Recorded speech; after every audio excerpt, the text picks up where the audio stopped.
Good morning, good afternoon, and good evening. Welcome to the second in a series of 6 webinars focusing on museum futures. These 6 webinars constitute the prelude to a conference slated for next year, October next year, focusing on the same subject. I would like also to welcome you on behalf of Spazio Creative, which is the main collaborator in this venture. Spazio Creative is a fantastic space, or a group of spaces, which comes complete with a theater from where we are streaming, a music hall, a cinema hall, as well as a string of art studios and art spaces. I would like to introduce myself. My name is Carmel Borg. I am the head of the Department of Arts, Open Communities and Adult Education, a department which is housed within the Faculty of Education, University of Malta, a department which is dedicated to engaging critically with a multiple of spaces as well as a polyphony of voices. And one of the spaces is, of course, the museum. The department has a long-standing relationship with museums, and it comes complete with a master's degree in museum education as well as outreach program, which includes a number of museums. I'm not alone in this venture. There are 2 other collaborators from Portland, Oregon. I salute Mike Murawski. Hello, Mike. Hello. And also a dear friend and colleague from the same department, Sandro De Bono.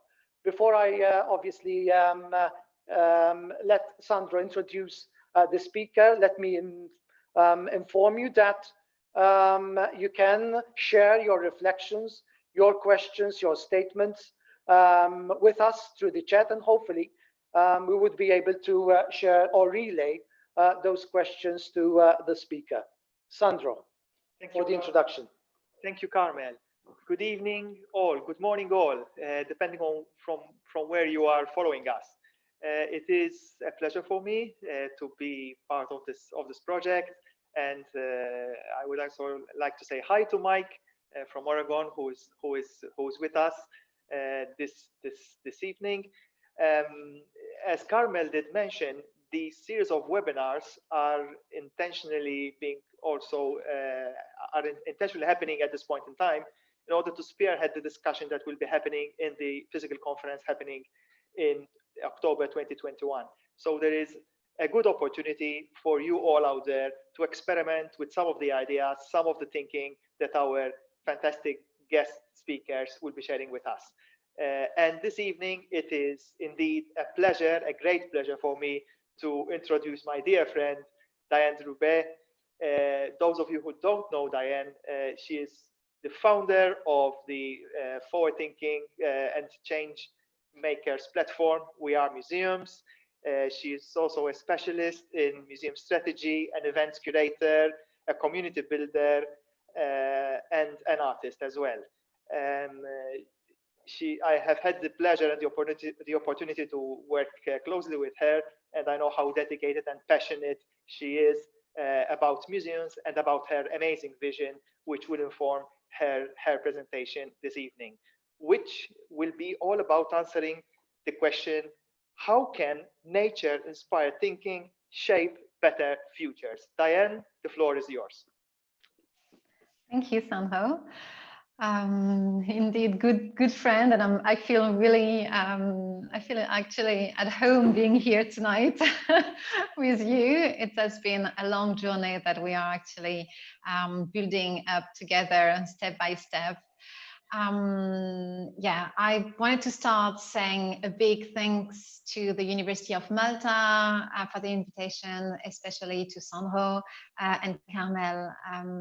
I actually truly believe that these kind of events where we can share inspiring thoughts and practices are really crucial for our futures, even more today when we actually question tomorrow on a daily basis, even more since yesterday for many of us.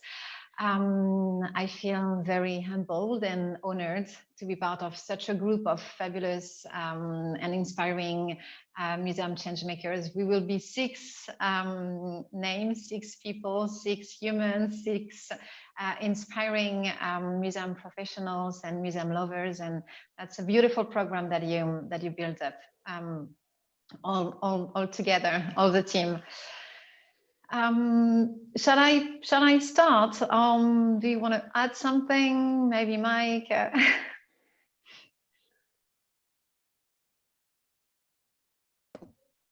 You're good, Diane. I'd say go for it. Actually, someone stopped my video.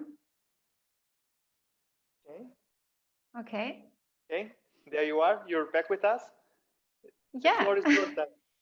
Good. Okay, so the host needs to disable participant screen sharing for me.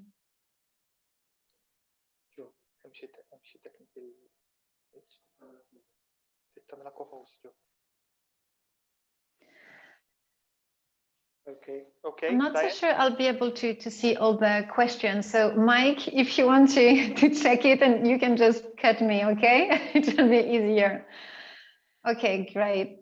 Yes, I still can't share the screen. Okay, now it's good. Yeah, all good. Okay. Step by step. Yeah. So can you all see my slide? Mm-hmm. Yes, and my face at the same time? It's a little bit strange actually to speak in front of a camera without seeing everyone, but is everything fine from your side? Yes, Diane, we're seeing you and your presentation as well. Wonderful. Okay, good. So yeah, like Sandro said, as you really rightly described, I'll try to tell you a little bit more about my journey from organizing international conferences and meetings for museum professionals to creating programs really inspired by nature thinking and system thinking to try to guide museums through change. And this is a long journey. We started the We Are Museums journey 8 years ago, but this new journey, because I believe it's actually the new season of We Are Museum, is actually has been started like last year, something like that, just after our conference in Poland in Katowice in June. It was actually 6 months after the COP 21, 26, 21, and we actually realized that we couldn't organize conferences like we were doing it before. We couldn't ask people to travel so much anymore. We couldn't actually place all our hope and trying to gather all these moments in 3 days only. So we tried to actually shift everything, and I will tell you a little bit more about this journey. I wanted to start with a nice story, which actually totally changed the way I look at the world today and the way I make my choices. A friend told me last year to start to imagine that the effects of climate change made your city polar. So imagine it's all covered in snow and ice, and you're very, very cold. You find yourself in a library and you're hopeless to get warm. With the state of mind in which our society is today, your first instinct will be to open the books around you and start peeling them off one page after the other and burn them. And you will start to get very warm. You will start to feel actually very proud of yourself and maybe proud of your intelligence. You might also find yourself looking at the flames dancing in front of you and start reflecting on this society, we are today in this polar city. And you might also start to realize that the Anthropocene start to look like the Stone Age, where we will actually gather around a fire. And hours after hours, days after days, and maybe even months after months, if the library is big enough, you will burn these books. And you will actually destroy the only resources of knowledge available to achieve your very fast needs, you're really, really cold. But if the system of thinking of our society were actually based on nature thinking, you will not start to burn these books. You will actually gather all your strengths. You will try to be a little bit more patient. You will try to make your fingers a little bit more warm, and you will actually open these books and you will start to read them, and you will start to actually find solutions to create heat without destroying anything. This is an illustration from this beautiful book, Fahrenheit 451 by Ray Bradbury, which is actually explaining a future where the job of this man is to burn books. What I wanted to say with this small story is that nature evolves at a different speed than ours, and at a very different scale as well. But with its 3.8 billion of years of research and development, nature should actually finally be seen as our main mentor today. Because if you start to get inspired by nature, you can see that nature can help us to leverage social and environmental change at a local, but as well at a systemic level, and help us to move towards better futures for people and the planet. Yeah, that's an illustration showing the evolution of time when you're a human or when you're a tree, and it's different. And you will see, I will try to take my time by saying these stories, because I think this is really key. We have time compared to what media are telling us and scientists are telling us. We have time to change. So facing more and more crises every year, and even more this year, I think it has been even more than a decade that we are doing everything that we can to best envision the future. Museums are playing their roles of agents of change. They are building different kind of scenarios of the future. They are offering different kind of possibilities and different kind of narration to actually imagine the future differently. But what we have to realize is that the future is now, and we are actually living it today. Of course, we might still be very far away from a world covered with swamps, as James Ballard described in his book, The Drowned World, in 1962. But if you look at today's newspaper headliners or pictures, they are not really reassuring. And this made me actually realize that 2020 is not about thinking about the future. It is about embracing change and finally finding a way and finding the power inside of us to shape change for better futures and to shape better change. But this takes time and care. So again, I'm just repeating it, but we should take the time and care. Care for yourself, care for the others, care for your neighbors, care for your team. This is something that we should start to learn or relearn. But of course, like it's easy to say and to talk about all these things, but celebrating change, shifting paradigms and perspective, and trying to see things differently is actually not easy, and it is not natural for humans. And these types of transformation requires deep felt changes that go beyond what we have seen for the past several decades. It's a question of system. It's a question of changing how we do things. And that's difficult. It is not a question of changing the way you consume, the way you actually, you take care of your waste.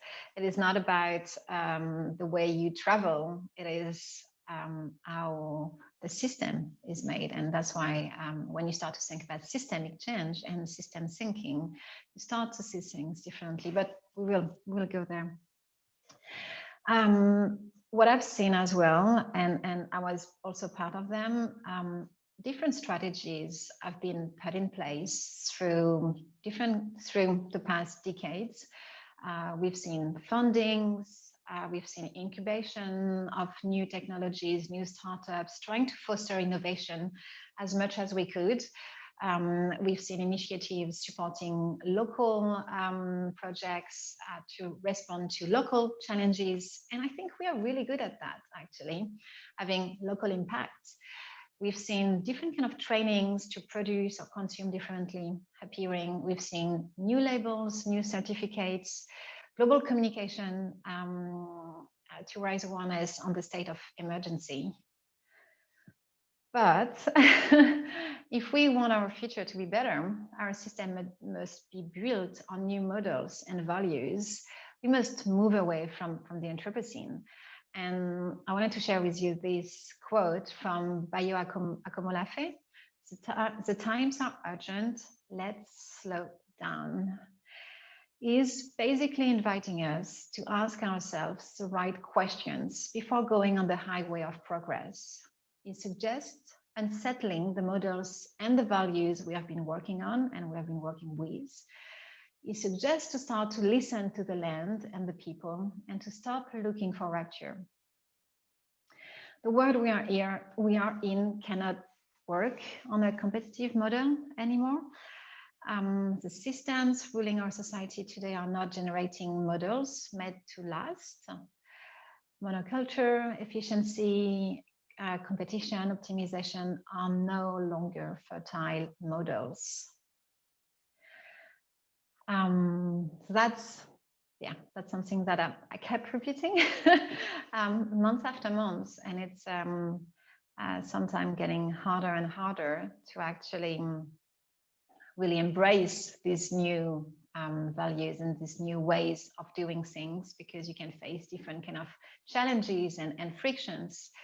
But I think by following these kind of new mindset and new values on the long term, things will change at one point. Also, museums are amazing agents of change. And I actually believe that changing narratives and telling the right stories can help people to see brighter futures and feel that they have the power to change it. Individuals and communities can have a great impact on our future. But this is getting very easily lost in different kind of stories of doom and gloom, like I've said before. But it is by showing that it is possible and that the climate emergency deserves to be addressed that visitors will feel empowered to take action and work towards change. I wanted to share with you one beautiful image shared with us on the We Are Museums community last summer during an online meetup by Julie Decker. She is the director of the Anchorage Museum in Alaska. And she stated, small demonstrations and actions help to start conversations. And again, a conversation is actually the beginning of something huge. This is part of a series of big murals made with indigenous people to just show that things are possible, just try to empower people so they can actually see the future and their daily life differently. She also explained us how museums should never underestimate their transformative power if they succeed in partnering and supporting the right messages. It is just a question about saying the same thing, even if it's in different languages and different means, different formats. If you actually say the same thing, the impact can be really huge. But it takes bravery to change systems. She suggested that we should change ways of measuring, ways of evaluating success, finding new ways of finding fundings as well, trying to create impact beyond outputs, and trying to co-create with the communities a new model for museums. And it is not something that museums will impose or will suggest to communities, but it's a long-term relationship that has to be built to create this new model, which will be different for each community and each district. Julie also gave us different kind of examples, just like the one I showed you. And she really explained that museums are the perfect places to recalibrate the words, asking the right questions, raising awareness on what have been done and what could be done, just starting a discussion, basically. Museums give enough neutral space for freedom of thoughts and enough content and intelligence for reflection and evolution. They provide an opportunity to be heard by other communities to create this bridge, to enter a space, giving another layer of accountability, and they also provide impact to content and ideas. I wanted to share with you as well another example shared with another Julie, Julie Rocker-Birch, the director of the Women's Museum in Denmark. We organized another online meetup on the We Are Museums community in September. And she started to explain us the history of the museum, which started from a feminist grassroots movement in the 80s, and which is about to become the Museum of Genders. So in the 80s, starting the Women's Museum and now deciding to turn it into Museum of Genders. They are still, the team and the communities and the different people around the museum are still actually discussing it. So maybe they won't decide it at the end, but it is the direction that they are starting to take. She explained us something that made me think a lot.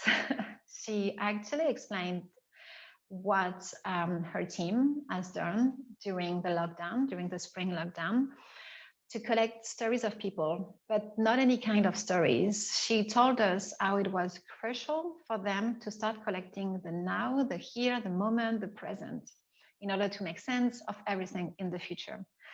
Her team collected stories of gender-based violence during the lockdown. And I heard that the Gender Museum in Ukraine has done the same. I don't know exactly how they will use this new collection, new type of collection, but I'm sure they gather something so precious that we will reflect on it in a few years and learn a lot from it. This really made me realize that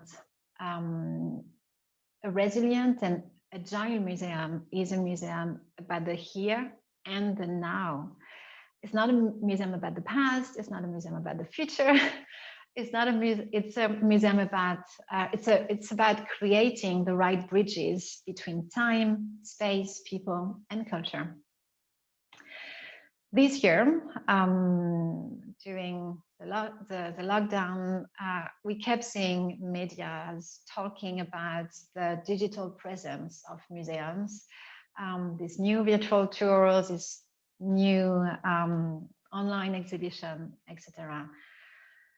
Well, it was quite impressive, definitely, to show that museums could actually offer something so fast. But the most precious example of resilience for me has been examples of museums reaching out to their communities and being even more local than before and not going online. Yuli and her team, they have done it in Aarhus, but others did it as well. And I feel it's such a pity that the media are not really talking about that. Yeah, we can talk about that later. But yeah, I just wanted to give you a few examples. This is Palace of Chambord in the center of France. It is actually just next to my hometown, French speaking. Sorry. So the Palace of Chambord had to close its doors and its restaurant like everyone else. But they actually start deciding to sell the vegetables and the fruits from the garden in local shops and supermarkets. Of course, this gave them some extra revenue, but it also raised awareness on the palace, on beautiful and delicious forgotten vegetables and new gardening practices. Another example of resilience that I really like is actually from the Contemporary Arts Autumn Festival in Graz in Austria. They actually decided to go fully online because, of course, not possible to have the physical festival during 4 weeks in September, but they actually found a way to reach out to the people from the city and not just saying, okay, we are online, people from Graz can actually join and it will be fine. No, they wanted to do more, they wanted to be more anchored locally. So they collaborated with the local bike food delivery in Graz, and they asked them to distribute their art newspaper during 4 weeks of the festival. So customers, when they were actually ordering food at home, they will receive a newspaper, the artist, the art newspaper of the festival, wrapped into an eco-friendly cover to protect it from the food spills. Customers could also find the art newspaper in most of the local restaurants. And by doing that, this had a huge success. People in Graz actually felt that they were part of the festival, even if it was not happening in their streets. But yeah, the festival basically decided to go to the people of Graz and not ask them to go to them anywhere, even online. That's also a beautiful example, I think. One last example is actually from FACT. It's a big gallery / museum in Liverpool, and part of the exhibition called Augmented Empathy, they organized an online performance early in September, and they decided to deliver stickers in the house of people who registered to attend online. So imagine you register for this webinar and you actually receive something by the mail. Just a sticker, it's not much. It's actually a small gesture, but it made a huge difference for people. It was, for most of them, it was actually the first artistic event that they could attend after the lockdown. They felt closer to the artists, to the museum, and to the other viewers as well, just being part of an audience, even if you're online at home. I actually believe that the way Julie and her team in Aarhus, the Palace of Chambord, Fight Gallery of Paranoia TV, they actually found a way to build very strong relationships with the local communities when they needed it most. And this, we actually call it creating a sense of museumhood. So I'm sure Sandro is smiling right now. Museumhood is actually something that we have been working on together and in partnership with the Biomimicry Academy in Berlin. We started a research project, a research program last year in September, which finished this year in May. And we actually wanted to understand how museums could start creating very strong relationships with the neighbors. So we looked at natural systems to understand how our social systems are actually working and how we could make them more sustainable and resilient. So talking about a system or ecosystem, a natural system. So an ecosystem consists of a community of organisms, living together in combination with their physical environment. So we took the model of the ecosystem of a forest to understand better new our new social ecosystems. Basically, if you look at this illustration, you will really quickly understand that natural ecosystem is actually a closed loop cycle where matter and energy are both conserved. Energy flows through the system and matter is always recycled. The ecosystem is never generating waste. In nature, the waste of one animal is becoming the resource and the food of another. I hope you start to see where I go. It's a long journey. I'm almost there. So with this team of researchers at the Biomimicry Academy, we actually started to look at, we started to make the analogy that a tree in a forest can be seen as a museum in its neighborhood.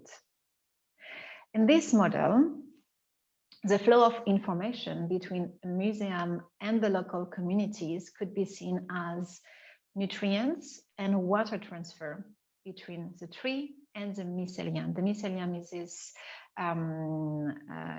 big web and network of mushroom, which is actually in the soil and everywhere.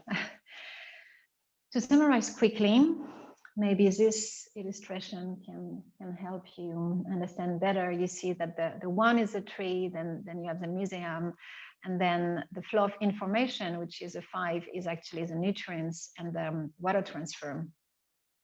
And you need all of them to actually create this really symbiotic and sustainable ecosystem.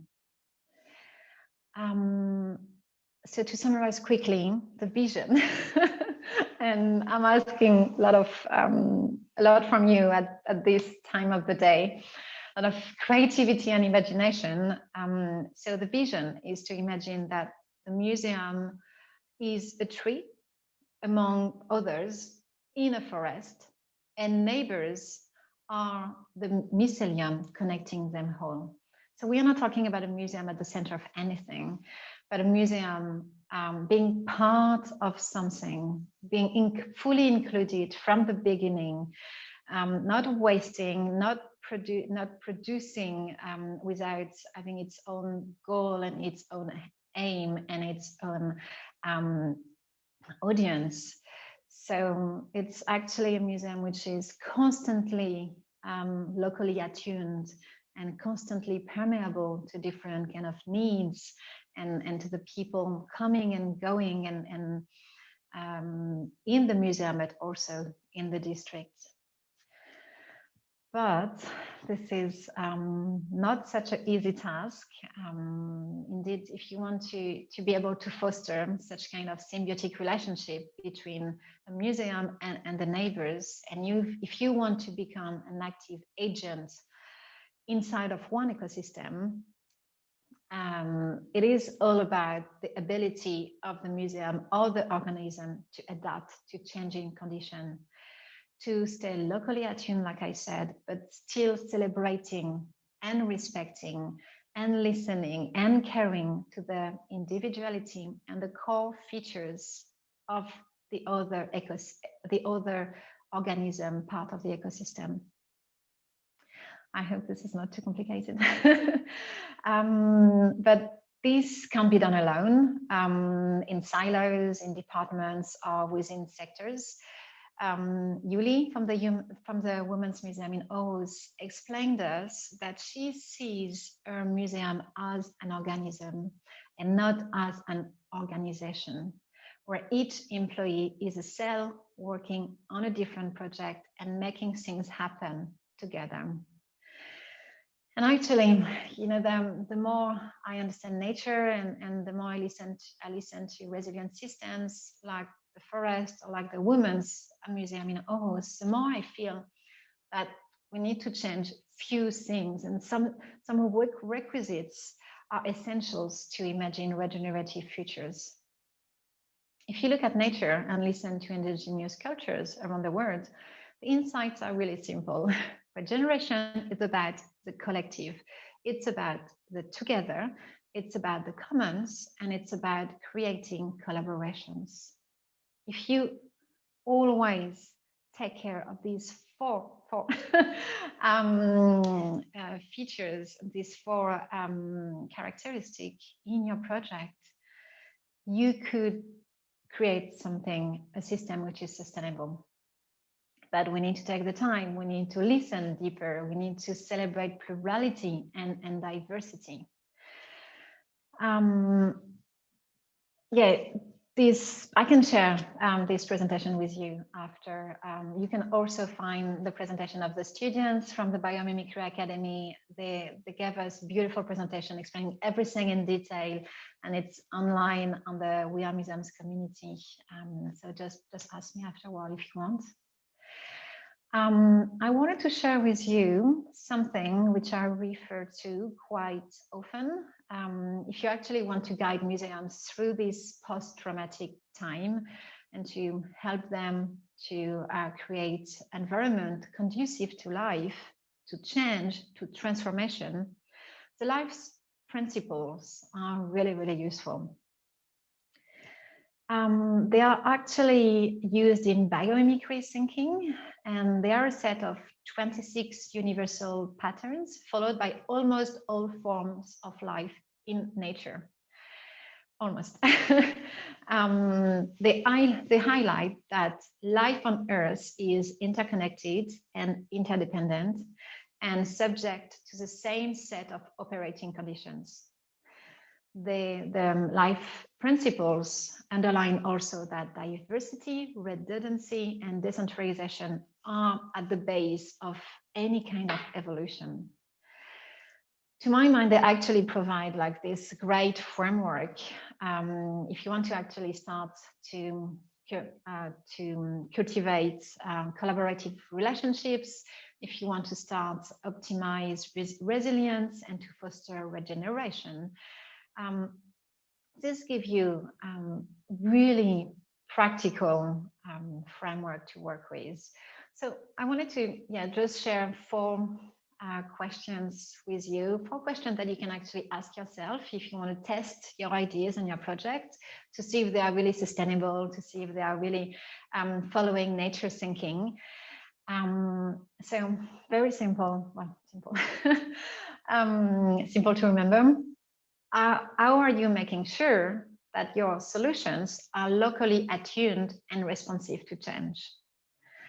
The second one, in what way are you incorporating and safeguarding diversity? That's something that I repeated many times. Diversity, plurality, we need to finally celebrate it, and they are different. How can you design multifunctionality? This is also something, which is totally absurd when you think about it. Like, one organism, one something could be used in different ways and by different people. This monoculture, like we talk on monofunction, can't really work. It's not really resilient and agile enough. The last question, among others, again, like I said, what are the cooperative and symbiotic relationships that you actually cultivate when you create your project? Yeah, like you can imagine, I can talk about that for hours.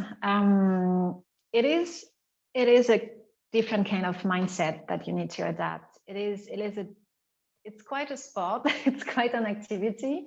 You need to train this muscle actually quite often to start to think like nature. Start to ask yourself how nature will have done it. Each time you have a question, how nature will have done it. And then you can start thinking in systems. And hopefully you can start your climate journey and you can start having impact at a systemic level. So yeah, this is it. I went quite fast and maybe not fast, but I was quite brief. So if you have questions, just please ask me.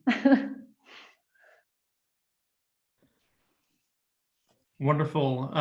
Thank you, Diane. Thank you so much. What an inspiring presentation, and I was looking at the comments that were coming in throughout, and a lot of the metaphors and imagery and examples that you're using, from museums, but also then from nature, and a lot of these relationship metaphors are definitely I think that those really connect. I think as we're in this moment where I think I don't know if it's too strong, too bold to say we're desperate for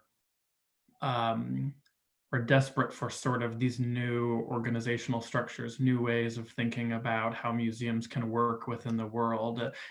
Everything's just changing so rapidly. And when we think of museums as rigid, you used the word monoculture, it feels like they don't serve us best, I guess, don't serve our communities in the best way. So just so brilliant to be able to be thinking in this way and these connections with nature. I have all kinds of things that I am super interested to ask you, but I'm actually gonna ask one of the questions that did pop up as you were speaking, because I think it'll help maybe elaborate on some of these ideas. I think when you were speaking about, I loved the phrase that you mentioned, and I think maybe it came from someone else, but that a museum is an organism, not an organization. That's, I love that so much. And you mentioned that like every individual is a cell. I wonder if you could speak a little bit more about kind of that and the connections between those metaphors and museums and kind of how that operates a little bit. So this conversation actually happened during an online meetup that we organized on the online community of We Are Museums. I totally forgot to talk a bit more about what We Are Museums is doing this year, but we actually opened this beautiful online community where we have 800 members now, a lot of people coming from everywhere, and we organize long-term conversations. It's actually ongoing conversations from one meetup to another, and it feels like you are jumping back in your living room each time you actually join one of these meetups. So we started this series about museum resilience in collaboration with the Museum for the United Nations. And with the great help of Sandro, we started this session, this new program in May, yeah. And we actually had the pleasure to have Julie Decker, the director of the Anchorage Museum. But this quote that I really, really like as well is actually coming from Julie Rockerbirt. She's a director of the Women's Museum in Aarhus in Denmark. She is explaining this concept of organism and not organization quite well in the meetup, and it's all recorded. Maybe Sandro, if you want to add something, feel free to do it. But she actually explained that her and the team, and it's maybe the team and her, are sharing the same sets of values, and they actually all want the same thing. Basically, they are driven by the same goal. And each time one person from the team is actually having a new idea, they don't even need to really ask Julie, because it is so aligned with what she will do herself that she's actually leaving them do it. I think she's really shaping the first frame, the first goal, and then inspiring them with few activities and program, but then every person in this team are really free to just follow their gut and just do what they feel is the best. And she explained it with beautiful words. She said that most of the time she is so surprised, and she would have never thought about what the team could come up with. So she really feels that, well, I'm just repeating what you said, but that it's not her and the team, it's really this horizontal ecosystem, and everyone is actually working with each other. And you know, I kept talking about togetherness, and I think this is really what she feels and what everyone feels in this team. I personally visited the Women's Museum in Aarhus. I wanted to stay there for days. I felt so good. So I think it's really like an atmosphere, and you feel that people, they themselves in this museum, in this environment, and it feels right. And they also see the impact on people. They really see that the society is changing. Newspaper are talking about new things. They really see the transformation of mindset and values. Yeah, they feel really useful. But Yeah. Sandro, if you want to add anything, you can. Yeah. Sandro, do you want to add anything to that?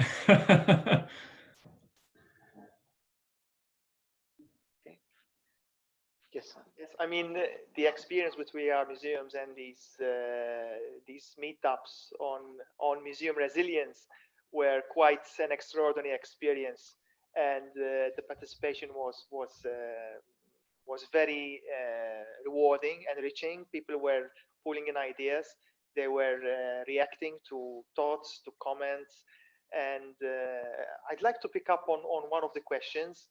And perhaps Carmel has also some more questions to add.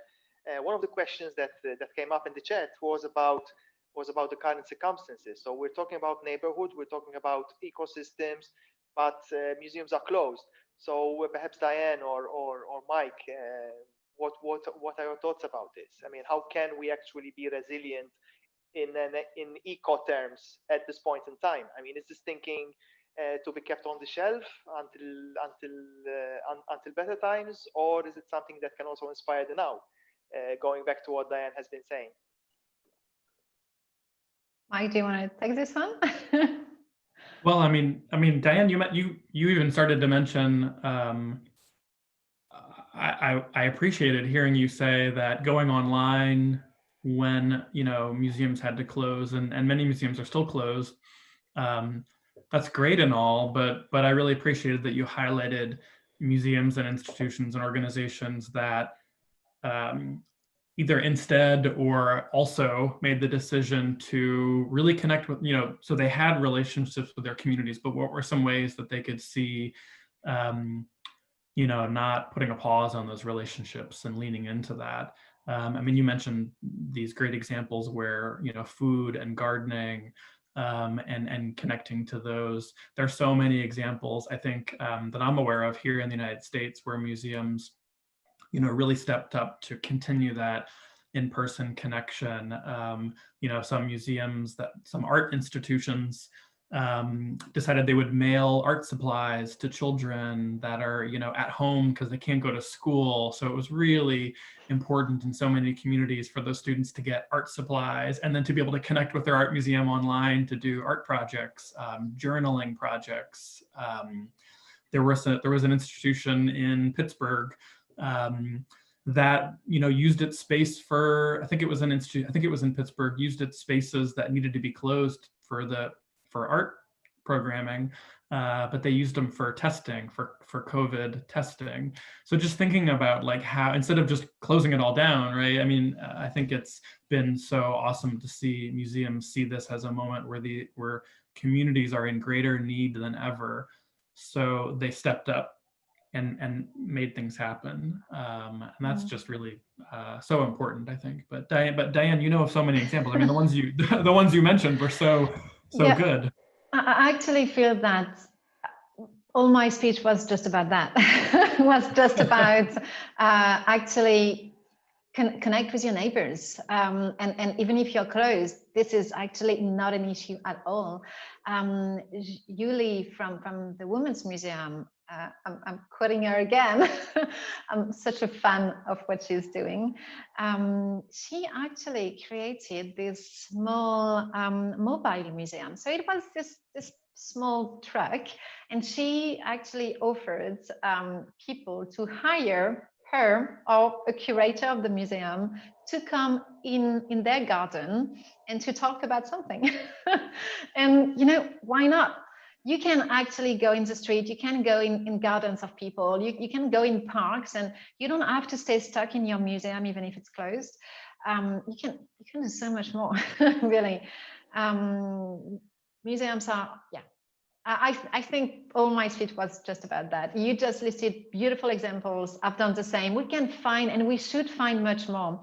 And I felt it was so frustrating to see so many headlines actually talking about this virtual reality, this virtuality of museums, and why it was not serving many people. It was not serving actually the purpose of museums. It was not serving inclusion and accessibility. It was not about the togetherness. I felt the values behind all these online museums were actually not really close to the values of what museums should follow. And yeah, I was really frustrated to see again and again newspapers talking about the new virtual tour, and not enough about the examples that you just gave and I just gave.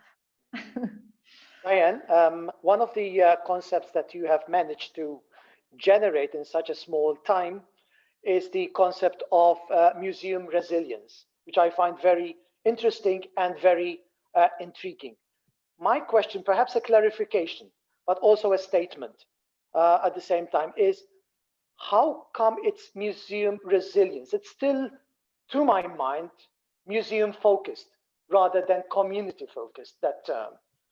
How about community resilience, you know, which obviously reflects this spirit of community as a learning, you know, space, and then the museums entering to enable, you know, themes generated by the same community.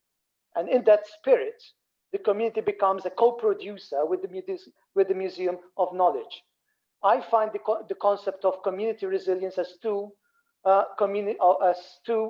museum focused. It's still, you know, the center is still the museum rather the other way around.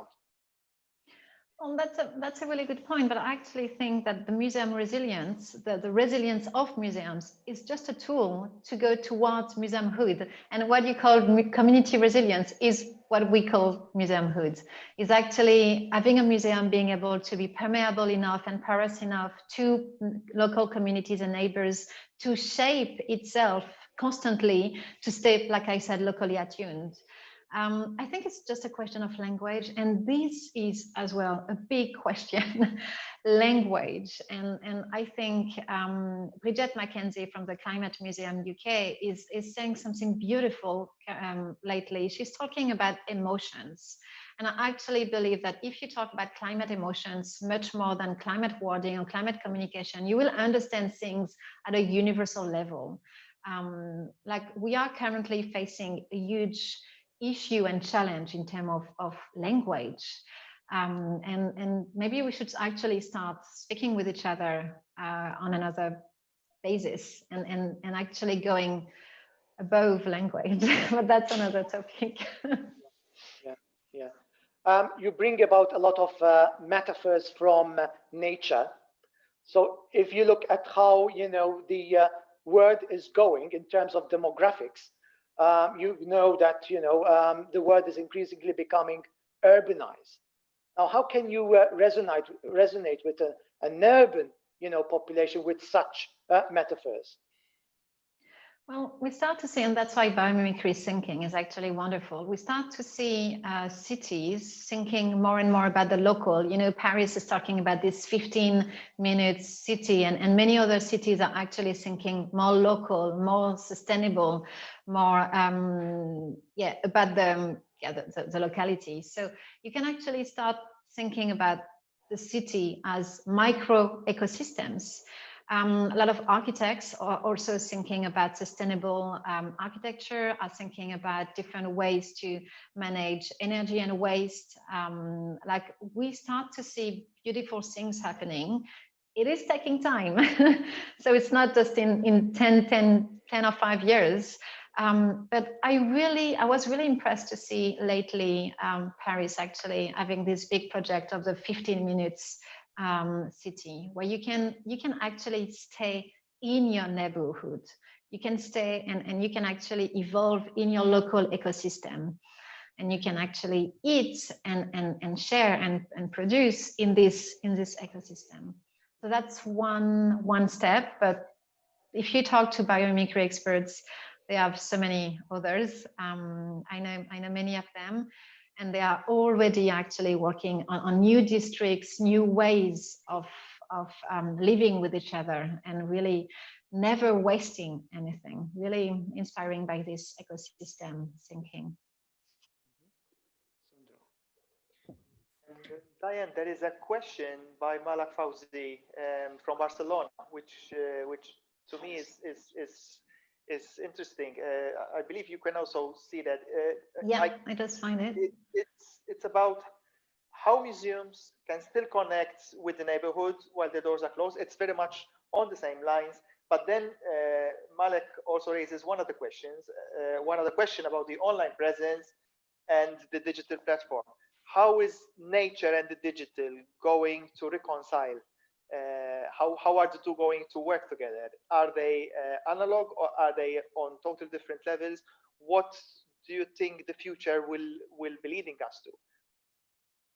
So that's two different questions. I see the question of Malak is actually about the online presence and the digital platforms enough. And I actually believe it's a question of relationship. If it is necessary and if it is actually serving the mission and the values of the museum, digital is a tool. It could, for instance, create this sense of togetherness, like this performance in Liverpool that I told you about. But if you add a layer of museumhood on top of that, if you actually deliver stickers or something else to your audience, you actually create this bond, this sense of togetherness. And I actually believe that if it is integrated inside of a system, inside of a whole, and if it's not it as a goal, digital is good. But it should not be. It is a tool. Like it is something that we kept saying since a decade now.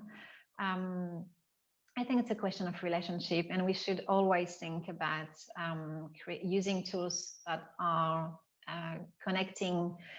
enabling us to connect with our audience. And so we need to respect cultures and accessibility and inclusion. And sometimes digital is not really the right tool. I don't know if I'm replying really to your question, Sandra. Yes, and I think you also touched upon the points that Malak has raised. Mike, I mean, what are your thoughts? I mean, you're part of an ecology that is slightly different. It's American ecology. There might be some differences between your ecology and the European way of looking at museums. Do you see this as being a reality? Are we closer than ever before? Perhaps. I mean, it would be interesting to compare perceptions. Are you trying to suggest that Americans are a little different? Not really. I'm trying to find common ground. Well, I mean, so I have a question that I think gets to that a little bit, and it connects to a question that came up in the chat. But first, I wanted to connect to what Diane was just saying in response to this question around digital, and I really appreciate, Diane, what you were sort of saying around like those are tools, and then make sure that those are connected to the values of the organization. Those questions that you shared with us sort of towards the end of your presentation around, are you creating solutions that are, locally responsive to change? Are you thinking about, co-creative and symbiotic relationships, multiple functionality? If you take a lot of those things and apply them to that digital presence that exploded for museums after COVID, I mean, I think there's such a disconnect. I think a lot of content was passively created, and it has a complete disconnect with this idea that you're presenting, the sort of social ecosystem and museumhood ideas about these relationships. Because when you decide people can't visit exhibitions, so we'll just throw it all online and, and then promote online collections, it's not symbiotic. It's not thinking, in a lot of cases, it was never in response to some sort of local connection or relationship. It was, I don't know, I think a too quick of a response. And so I do think that's worth noting, because I really appreciated those questions that you brought up. And if we, if folks in museums were thinking more about those types of questions, and I think this word care, for me, the word care is really important. And I was reading a book recently that mentioned that in a lot of the indigenous languages here in North America, the word for plants relates to this idea of care, or to take care of something or someone. And so I think these ideas are things that, as museums change and shift and grow into the future, or change right now. I love the idea that, like, we're not talking about the future, we're talking about change.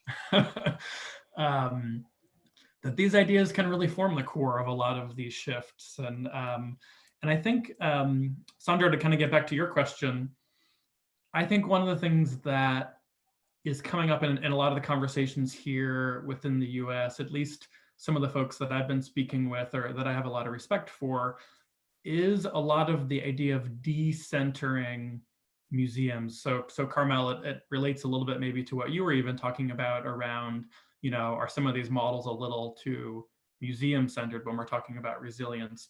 One of the questions that came up from Anna Starkey in the chat, who I admire so much, and the work that they're doing within museums, cultural institutions, science institutions, is this idea of the nature metaphor you bring up around the museum as a tree in this ecosystem model.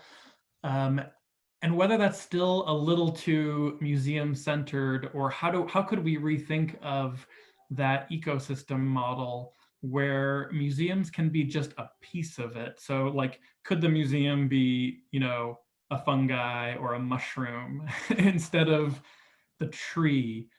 And what impact would that have on thinking about museums' relationship within these broader ecosystems and communities, and the roles that they play? Well, I will actually go back on this slide, if I can share it. Let me check it quickly.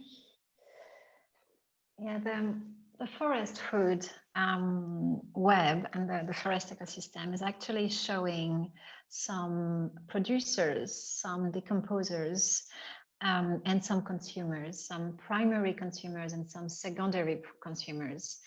And what you see is that the only thing actually coming from outside of the web is actually the solar energy. Now, when you actually think about museums, most of the time, we think about the collections. So we think about what we collect and how we produce even more collections, how we actually store even more, and we produce knowledge and we share stories, we collect them at first. But if I'm actually following to your question, what about a museum becoming a secondary consumer? A museum which is actually only this bridge, a museum which is maybe also a decomposer, actually being able to extract what is coming from the community and coming from the people, and change it into something which will be used by someone else. And what I start to see more and more appearing is that exactly like Yuli at the Women's Museum and so many others, which are sometimes not called museums, they are starting to become this. They are not a place, they are just bridges, and they are so permeable. They are constantly fluid and constantly changing their shape. Sometimes then they don't have even a space, and because they don't need it. So these agents of change, are they museums? Do we need to call them differently? I don't know, but I think if you start to think about the museum ecosystem, the museum field, try to place one museum in each of these categories and see how it will change the way you collect, the way you speak, the way you interact with policies, the way you interact with neighbors, and the way you actually produce, or maybe you don't produce. So yeah, it's an open open discussion. But I really liked your idea, Valentine's. Well, yeah, and I think sometimes museums probably just think of themselves as the sun shining down on everybody. Knowledge collections, narratives, stories, information, and I don't think all museums, but certainly there's enough, and maybe they're the larger institutions that maybe get more attention. I mean, you were even talking in your presentation about how the media may focus more attention on certain stories and not others. I always agree that a lot of the museums that tend to be I don't know, just doing some of the better, deeper work, because they're doing it the right way and authentically, they're not necessarily putting out press release after press release after press release. So sometimes it just takes some time to sort of work. But yeah, I think thinking about the role that museums could play in different areas of that ecosystem, not to like overdo the metaphor, but I think it's really worthwhile to be thinking about the relationships that museums can build in different ways, and the parallels with nature help us focus on relationship, balance, care, healing, a lot of those words that I still think are a little too infrequent in our conversations about museums. One of the questions I wrote down, especially as I was reading some of the writings that you've done, which have been really continued to flesh out some of these ideas about museums being porous spaces, and the examples that you give start to feel less and less like traditional museums. They start to feel like something different, something new, and that's exciting, I think. This is a question that I always struggle with, is should we, like, let me take a step back. Changing museums is really hard, I think. It can be really challenging work, and I've been in several institutions. Oftentimes just getting some small changes to happen can be really, really hard. And sometimes people will leave museums because it's just a really challenging environment sometimes to push change forward. So I always wonder whether the discussion that we're having now, are we trying to push a square peg into a round hole? Like, is the real work about changing museums, or, and you even suggested this a little bit, or is it about inventing something completely new? And is there a moment at which museums is something that we say goodbye to, and we enter into a moment when we have something different that we start to focus in on, and that we start to spend more of our energies and attention toward? Well, I don't believe in waste. I don't believe in producing from scratch. So I will not actually put everything away. I will just reuse and recycle and think about, circular economy. Julie Decker from the Anchorage Museum. I feel I kept talking about these two amazing women. Julie actually explained that she had one space in the museum. Normally it's supposed to be a space dedicated to temporary exhibitions. She actually asked the communities around, and they didn't want this, they actually said that they will prefer to use this space for different things. So she actually decided to, because I'm replying to the question of Malak as well, how to change a building. She just decided to reuse and to change, to just see things differently with another perspective, and see the building and what she adds in front of her differently. So now there is this huge space which is actually fully dedicated to local communities. And they can do what they want. And it was supposed to be a space for temporary exhibitions. Maybe you don't need to have temporary exhibitions. Maybe it is actually not relevant for your audience. Maybe you can actually find other kind of programs and activity which could contribute better to their needs, not temporary exhibitions. And this space, huge space most of the time, really, really expensive in terms of finance, but also carbon footprints could actually be used differently.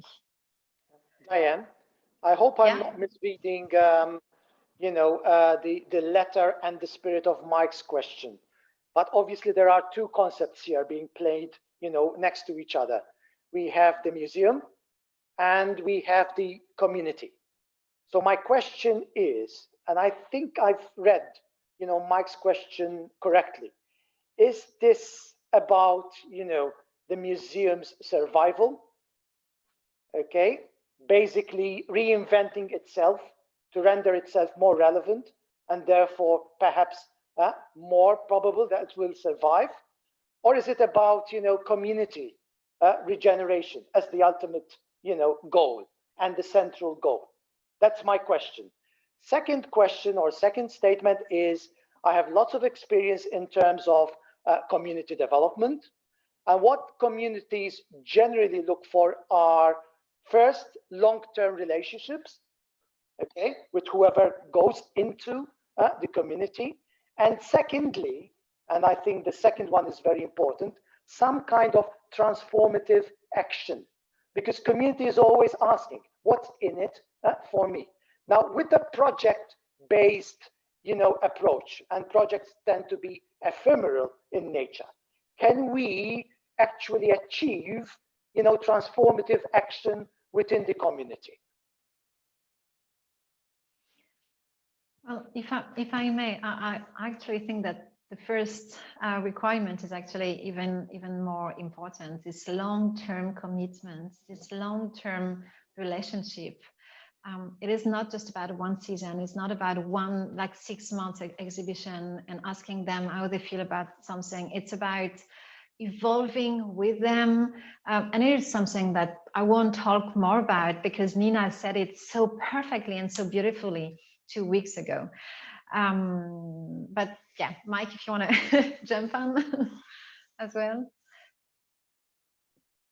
Oh, yeah. Well, so I think, I mean, Carmel, that's kind of like one of the big, that's one of the big questions, or sort of maybe, things for museums to constantly be thinking about. Are they making these changes for, our museums adapting and changing based out of survival and self-interest, or is it based on, I mean, you phrased it way better than the words coming out of my mouth right now, but, or is it honestly in an interest of local communities?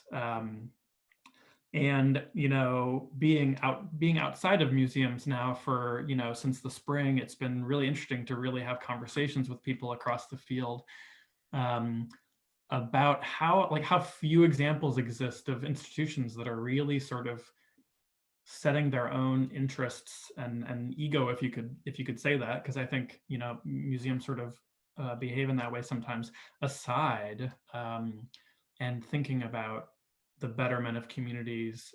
And I think that's so core to the model that you're presenting, Diane, is to sort of what would an egoless museum look like? What would it's a very maybe Buddhist thing to sort of say, but I think that connection to nature implies a lack of individualistic self-interest. And so if museums can start to behave in a way that prioritizes themselves as just a part of a cycle of a relationship, I think we end up with taking some real steps towards the future. And we have so many conversations now about COVID being this portal, the pandemic being a portal, and this is an opportunity for museums to reimagine themselves. And I want to see these conversations happening in museums among staff. I think concrete examples can be helpful too. And Diane, I wanted to add, thank you for mentioning the Anchorage Museum. One example that you had actually written about that I wanted to mention that I was not aware of was a project that I think happened, it must have been at least a couple or a few years ago at the Middlesbrough Institute of Modern Art, an exhibition called Localism. And the thing that struck me about that project was not only was it an exhibition that was made up of contributions of local residents, so that, and that's happened in many institutions. The reason it struck me was, like you talked about the Anchorage Museum giving over space, it then used that exhibition as a way to say, well, how could we use our space, and how could we use our resources to support the community in a more long-term way? And I don't know where that all stands now, but I really love the idea of any institution understanding that it has all of these assets that can be used to benefit the community in a way that most museums don't even know about yet. So there's space, collections, resources, and the budget resources that museums often have access to can be used in totally different ways if communities had more access to the decision-making around how are we using these gallery spaces, how are we using the staff, how are we using even collections. Like, you know, a long time ago, I remember someone saying, we don't ever ask our communities what they think of in terms of using collections, creating exhibitions, because we really don't care what they think. And that was like, you know, this negative perspective about museums. I think it was a curator that said that a long time ago, but museums have just struggled with being interested in what local communities think, because they're so stuck within this model of authority and expertise coming from a very narrow place, a very small place. But if we flip that and instead center community expertise and knowledge, a lot of these projects are doing that and making it happen. But I think we just need to press the gas a little harder on some of these types of ideas.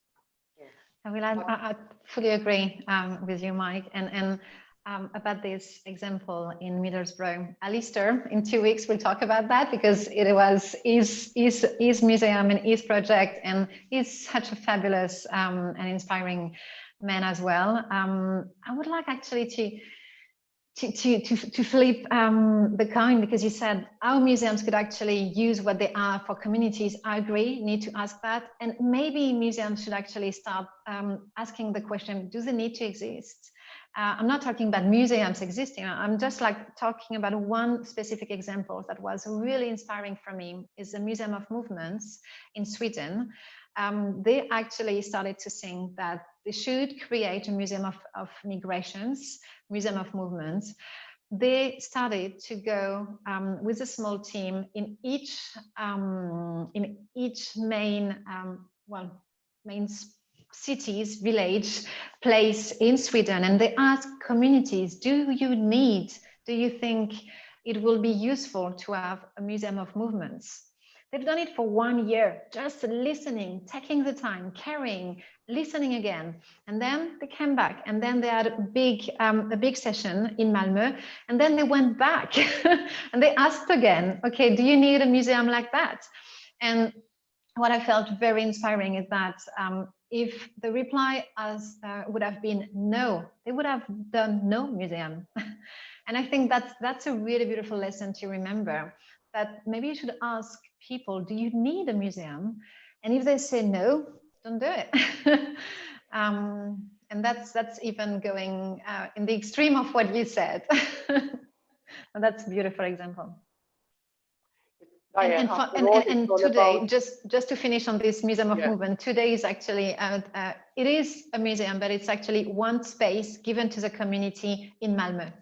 So it's a room for local communities. Yes, ultimately, Diane, it's about, establishing genuine, honest, and authentic dialogues with the community. Those three words are very, very important, because obviously I distinguish between pseudo dialogue, where you go and listen, okay, and then go back to your own nest, and genuine, authentic dialogue, which is open to mutual, transformation. So real dialogues are about reciprocity, are about mutuality. It's about also, opening ourselves, museums and communities, to mutual transformation. So transformation is a key word. And with transformation, I would put action. So communities are very much interested in engaging critically with the world, in understanding the world, in naming the world, but are also interested in engaging in transformative action. So it's this praxial, relationship, welding, critical reflection with action. I'm not sure that action is always necessary for everyone. And it is just, like all these professionals and museums actually going towards impact. Maybe you don't need actually always to have an impact. Maybe you just need to embrace change, and you just need to guide and to create a bridge or to create a platform. And this is maybe enough as well. Sometimes you don't need to act. Sometimes you don't need to be impactful. And that's again going with this new mindset and just realizing that you can actually evaluate the success differently. It depends where you're located, Diane. Exactly. If you're oppressed, it depends. Action is of the essence. I can assure you. In fact, to build on what Carmel has just mentioned, I'd like to synthesize two questions which refer to museum activism. There's Barbara Colbassa, who was also present when We Are Museums held the meetup on the biomimicry project, and also John Vella from Malta. And they are asking, in essence, the same thing, in the sense as to whether museums can not only inspire communities, but also institutional politics. And I would like to add that Julie, the director of the Women's Museum, actually presented herself as an activist, in spite of also in the context of a museum that is funded by the authorities. So it's not a private museum. It's a regional museum which is funded by the authorities, and that probably has created some sort of friction, which Julie was resilient enough to handle and to deal with. I don't know if you'd like to add to this, Diane. I mean, how can we actually influence institutional politics? It depends. Again, it depends, and what Kamal just underlined, I fully agree with. It depends on the museum, and it depends on the ecosystem. If it's necessary, they can and they will. If it's not, like for instance, Tate is a fabulous example. When they declared emergency last year, followed by so many other museums and cities, they actually give space, but more than giving space, they also support. Some museums are good supporting, some are not. So I won't say that every museum should be activist. Far from it. It depends on their mission and on their audience. I'm not so sure I replied to your question, actually. I went a little bit on the side. Yes. In a sense, it was a bit of a reaction also, and I tried to build up on what Carmel was mentioning. But the question is, I mean, the two questions that are in the chat are more practical. I mean, what can you suggest? What is your advice? And perhaps even Mike. I mean, Mike, who you used to work in a museum. You had your experience there, so bringing change from within the institution is certainly not easy. I can add one example. Like, it depends at which level we are talking about policy transformation and the impact on policymakers.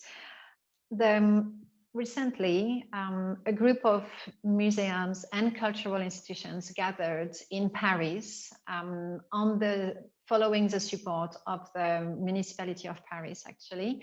They brainstormed and they tried to understand why they couldn't actually apply circular economy rules on their production of temporary exhibitions. They actually realized that something really simple was totally blocking them. They could not give away waste to someone else, to another museum, to another local organization, or to another school or theater, because it was public collection or public property. So what they have done, they actually they went to the state and they asked to change this law. It was a law actually existing since years and blocking people, not allowing them to actually share and reuse things that were not used anymore by a museum. This law has been changed in February this year, and now they can fully apply these circular economy rules on temporary exhibitions. So it is one example. And I hope more and more examples will go into this towards this kind of change and transformation. But Mike, I feel that you wanted to jump on this one, which is much more your topic than mine. No, yeah, and I don't want to, obviously, like when we get into this topic, yeah, I will not go on. I do think to kind of connect with what you were saying, Diane, I think it's interesting to think about the sort of policies that exist within museums, but also beyond museums that maybe still do limit museums' ability to do a lot of this work. And I think there needs to be more, a little bit more energy and work being done to sort of change things. I mean, I was thinking even a little bit about some of the sort of like baseline laws and requirements for repatriation and making sure objects can be returned to source communities. I mean, the bar is really low. Same thing with a lot of accessibility, and I can speak from within the United States. The laws and legal requirements for museums and institutions to be really accessible and inclusive spaces. The bar is set really low. And so I do think that these institutions can play, certainly, among many things, museums can play a much stronger role in making some changes to the laws that affect them. I think maybe there's always a little bit too much of a sense of wanting those requirements to be really low so that museums don't have to take on an extra burden or cost. But I think it would be really exciting to see institutions step up and start to change a lot of these laws that would, just accelerate the process of being, good community members of doing this work that we're talking about. So that's a little bit of a light touch, I think. But museums are political spaces. It doesn't matter what their collections are. It doesn't matter what decisions they're making or not making. And I think obviously that conversation can get rehashed constantly. It gets tired eventually. But I think there's a lot of changes that museums can make that we can get a lot of support behind. Yeah. And we start to see more and more movements of museums and museum professionals actually appearing and gathering and actually having an impact. Fridays for Future and Museums for Future and so many others. And that's why I wanted to call this this evening Celebrate Togetherness, because I think it's really the key. We need to do things together. I heard recently about this group of museum professionals from museums in Poland. There are more than 700 people now gathering and talking just about the climate emergency and how museums can actually change. And it is grassroots. It's a grassroots group. They've been building on top, months after months, and it is beautiful to see that such movements are actually appearing and actually leading the field towards great directions. Diane, we are heading towards the end. It's almost 8 basically. Do you have any final remarks before we wrap it up? I think I just did it with a Celebrate Togetherness. Yeah. I think that's the most important. Yeah, with that comment, I thank you profusely on behalf of the Department of Arts, Open Communities and Adult Education within the Faculty of Education. I thank you, Mike, for your comments and reflections. I thank all participants who have joined us in this transmission. Spazio Creative for providing us with this fantastic space. Joe Fansel for giving us the technical help that we need, and of course University of Malta Valletta campus for providing also with the logistics. I also want to thank the Valletta Cultural, Agency for partly sponsoring these events. They made it possible for us to provide them for free, and that is well within our ideology. We will stop here by saying goodbye to everyone. Our next appointment is for the 12th of November, and then we will have a conversation with Alistair Hudson. Till then, goodbye. Saha in Maltese. See you later. Thank you.